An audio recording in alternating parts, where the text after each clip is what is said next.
As the COVID-19 vaccine rolls out across the country, communities of color are hesitant to get it. That's why Michigan created a task force to combat those fears.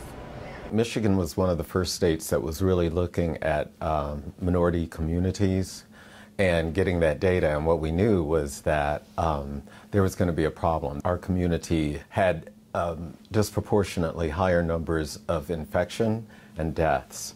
And so what the governor wanted to do was really get ahead of that. This disparity task force gets the information, the educational piece, the facts, not the fiction, about what's taking place within our communities.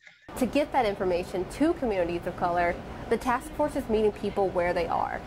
That means going to places like churches, beauty salons, and barbershops.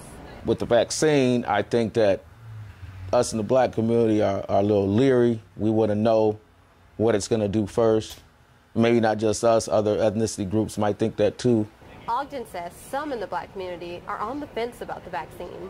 I don't think everyone's opposed to it, and I don't think everyone's for it.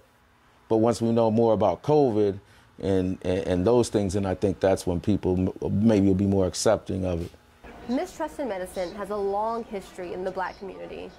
From the Tuskegee experiment, which purposely left black men with syphilis untreated for decades, to Henrietta Lax's cells being used without her consent after her death. There's a deep-seated fear in these communities about the immunization. The task force hopes this outreach can help nudge people to accept the vaccine.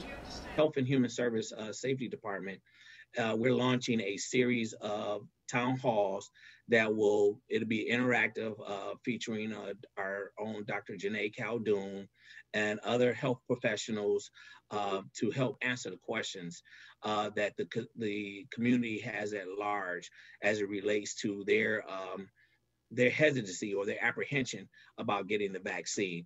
The first town hall will stream on Facebook Live Thursday afternoon at 4. To watch, visit the link on your screen. Reporting in Lansing, Keisha Young, Fox 47.